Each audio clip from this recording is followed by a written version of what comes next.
NDA की सरकार, आदरणीय नीतीश कुमार की नेतृत्व वाली सरकार अपराधियों, माफियाओं के खिलाफ कठोरतम कार्रवाई प्रारंभ कर चुकी है। लेकिन जो व्यक्ति अपने इतिहास को नहीं जानता है वो राज्य का या देश का भविष्य का निर्माण कैसे कर सकता है। अपराधी के सरगना के रूप में जिनकी पहचान है, बालू माफिया, दारू माफिया, भूमि माफिया के संरक्षक बिहार में कौन है, वो बिहार के आम जनमानस से कहीं छुपी हुई बात नहीं है। जब वो बिहार के डिप्टी सीएम थे, जब किस प्रकार से बिहार के अपराधियों का उन्होंने संरक्षण दिया है, वो संरक्षण का धंधा आज भी उनका बस्तूर जारी है। वो माला झोरी लेकर के जंगल में साधना नहीं कर बैठे हैं।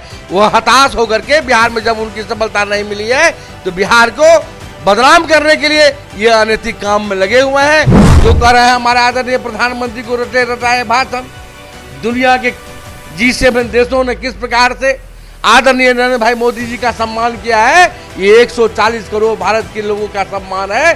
बिहार में जिस तरीके से आपराधिक घटनाएं घट रही है, इसको लेकर देखिए बिहार विधानसभा के नेता प्रतिपक्ष तेजस्वी यादव एनडीए सरकार पर इन दिनों काफी हमलावर दिख रहे हैं। ऐसे में तेजस्वी यादव ने एक जात को टारगेट करने के आरोप के साथ कई सारे आरोप जो हैं एनडीए सरकार पर लगाए हैं और यह साफ आरोप लगाते हुए तेजस्वी यादव ने कहा है कि आपराधिकरण को बढ़ावा जो है एनडीए सरकार में बिहार में दिया जा रहा है। ऐसे में बात करने के लिए बीजेपी एमएलसी घनश्याम ठाकुर है, जुड़ेंगे, बात करेंगे। घनश्याम जी, कैसे देख रहे हैं तेजस्वी यादव अपराधिकरण को बढ़ावा देने का आरोप आप लोगों पर लगा रहे हैं और एक बात जो है कहते हुए नजर आ रहे हैं कि एक जात को टारगेट किया जा रहा है आपकी सरकार में।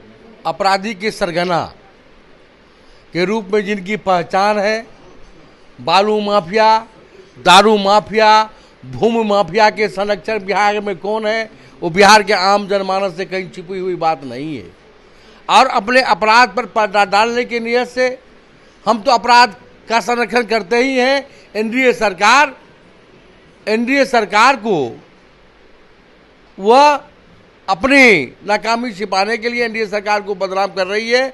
एनडीए की सरकार, आदरणीय नीतीश कुमार की नेतृत्व वाली सरकार अपराधियों, माफियाओं के खिलाफ कठोरतम कार्रवाई प्रारंभ कर चुकी है। लेकिन विपक्ष का जहां रचनात्मक सहयोग होना चाहिए, उन्होंने अपनी भूमिका को भूलकर अपराधी को संरक्षण देकर के जहां तहां बिहार को अराजकता की स्थिति में धकेलने की उनकी मंसूबा रही है और उसी पच्चीनों पर आगे बढ़ रहे हैं और सरकार को अनावश्यक रूप से बदनाम कर रहे हैं। और वो दिन दूर नहीं है, सरकार उनके हर काले कारनामों के प्रति संवेदनशील है और माफिया अपराधी जो भी हों, बिहार के माहौल को, अमन चैन बिहार को जो शांति भंग करने में कोई भी व्यक्ति लगे हों, चाहे अपराधी का कोई जात नहीं होता है और उनको ये पता है कि अपराधी का कौन जात है, उनको टारगेट किया जा रहा है। लगातार तेजस्वी यादव कह रहे हैं सतर्क, सचेत और सावधान। बिहार में सरेआम सत्ता संरक्षित अपराधियों के द्वारा कहीं भी कभी भी किसी को भी गोली मारी जा सकती है और ऐसे में चाकू और बंदूक दिखा छिनतई और लूटपाट की जा सकती है। जब वो बिहार के डिप्टी सीएम थे, जब किस प्रकार से बिहार के अपराधियों का उन्होंने संरक्षण दिया है, वो संरक्षण का धंधा आज भी उनका बस्तूर जारी है। यदि अपराधी उनके साथ, जातीय उन्मादी के लोग उनके साथ ना हो तो उनकी राजनीति चौपट हो जाएगी। अपने राजनीति को बचाने के लिए उन्होंने ऐसा घिनौना अपराध करने वाले का संरक्षण देने के लिए, अपराधी का संरक्षण देने के लिए उन्होंने बेतुका बयान दिया है। मैं उनके बयान का निंदा करता हूं।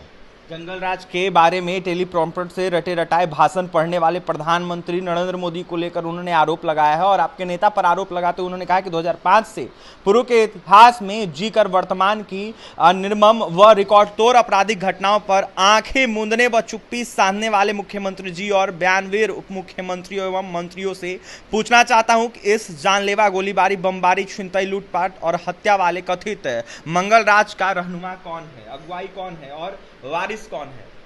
आप देखे होंगे जो कर रहे हैं हमारे आदरणीय प्रधानमंत्री को रटे रटाए भाषण, दुनिया के G7 देशों ने किस प्रकार से आदरणीय नरेंद्र भाई मोदी जी का सम्मान किया है, ये 140 करोड़ भारत के लोगों का सम्मान है। ये सम्मान उनको दिख नहीं रहा है। आरोप लगाना तो आसान है और जो व्यक्ति अपने इतिहास को नहीं जानता है, वो राज्य का या देश का भविष्य का निर्माण कैसे कर सकता है? 2090 से 2005 की स्थिति बिहार की कैसी थी, उसका उजागर तो होगा ही।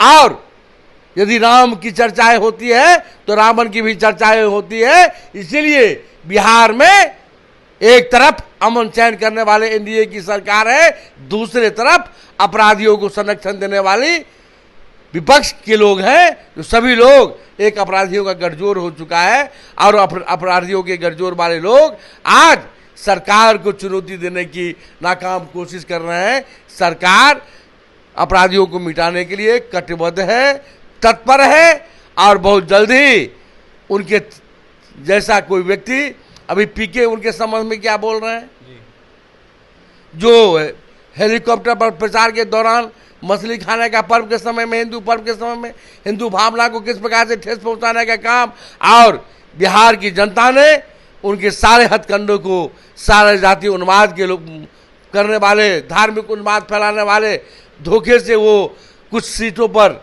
फिर भी 40 में 30 सीट एनडीए ने जीता है। ये अपने आप में बिहार की जनता का भरपूर आशीर्वाद है। और आने वाला जो कोर कसर रह गया है, और मैं उनको ये भी बताना चाहता हूँ, यदि अपने चाल ढाल में बदलाव नहीं करेंगे, 2005 में बिहार की सरकार ने एनडीए को सरकार दी थी, 2010 में राष्ट्रीय जनतांत्रिक गठबंधन को 2 दर्जन से कम भी विधायक की संख्या रही थी। वही स्थिति आने वाले समय में इस महागठबंधन, ईडी गठबंधन के लोगों का होने वाला। अंतिम सवाल रहेगा, उन्होंने कई जगहों का नाम लिखा है अपने सोशल मीडिया अकाउंट पर, उपसपुर हुआ, दानापुर हुआ, बिहटा हुआ, पटना का कई जगह हुआ, दिग्घा थाना हुआ, वहां पर लगातार आपराधिक घटना हो रही है। पटना के अपराधियों के संरक्षक कौन है? ये सभी पटना में है। उनके जनप्रतिनिधि, कई जनप्रतिनिधि जो है, उनका आपराधिक इतिहास रहा है। वो माला झोरी लेकर के जंगल में साधना नहीं कर बैठे हैं। वो हताश होकर के बिहार में जब उनकी सफलता नहीं मिली है तो बिहार को बदनाम करने के लिए ये अनैतिक काम में लगे हुए हैं, और ऊपर से राजनीतिक आवरण संरक्षण देने के लिए तेजस्वी यादव जी ऐसा बयान दे रहे हैं। किसी को छोड़ा नहीं जाएगा एनडीए की सरकार में, किसी को भी नहीं जाए, चाहे वो मिट्टी के नीचे, धरती के नीचे भी क्यों ना हो। अपराधी को निकाल कर, चाहे किसी जात और धर्म का कोई व्यक्ति क्यों ना हो, उसे छोड़ा नहीं जाएगा। यदि छोड़ा गया होता तो आपको याद होगा, जो नोटबंदी के समय में जितने व्यापारी वर्ग के लोग हैं, भारतीय जनता पार्टी के समर्थक हैं, भारतीय जनता पार्टी और एनडीए के लोग अपने समर्थक के संरक्षण के लिए कोई नीति नहीं बनाते हैं। बिहार के अमन चैन के लिए, देश के अमन चैन के लिए अभी 7 निश्चय पार्ट 2 को त्वरित गति से निष्पादन करने के लिए सभी जिला के डीएम एसपी को, अभी गर्मी से लोग परेशान है, इससे राहत देने के लिए सरकार अभी मानवता की रक्षा करने में लगी हुई है। और हम निश्चित रूपेण अपराधी पर भी शिकंजा कसने की दिशा में बहुत तेज गति से बढ़े हुए हैं, और बहुत जल्दी बिहार को जो हमारी सुशासन की छवि रही है, इसी के आधार पर बिहार के लोगों ने मेरे ऊपर विश्वास किया है। और निराश और हताश होकर के तेजस्वी यादव जी ऐसा अनर्गल बयानबाजी करते हैं। देखिए, निराश और हताश होकर तेजस्वी यादव इस तरीके का अनर्गल बयानबाजी कर रहे हैं। ऐसे में जनता जाग चुकी है, और ऐसे में जिस तरीके से जो कसर रह गया है वो 25 के चुनाव में जनता जवाब देकर बताएगी। जिस तरीके से अपराधीकरण को बढ़ावा देने का आरोप तेजस्वी यादव ने एनडीए सरकार पर लगाया है, इसको देखते हुए बीजेपी के fire brand MLC Ghanshyam Thakur ने जमकर निशाना साधा है, और यह साफ कहा है कि पटना में वही लोग रहते हैं, और ऐसे में वही लोग अपराधियों को संरक्षण दिलवाते हैं। जिस तरीके से घटनाएं हो रही है, इसके मुख्य अगर पुरोधा है वो है तेजस्वी यादव। और ऐसे में उप मुख्यमंत्री जब हुआ करते थे तब भी घटनाएं होती थी। ऐसे में कोई भी रहेगा उसको छोड़ा नहीं जाएगा, चाहे वो मिट्टी के अंदर क्यों ना हो। और भी तमाम खबरों के लिए बने रहे हमारे साथ। कैमरे के हमारे सहयोगी विकास हैं। बहुत बहुत धन्यवाद।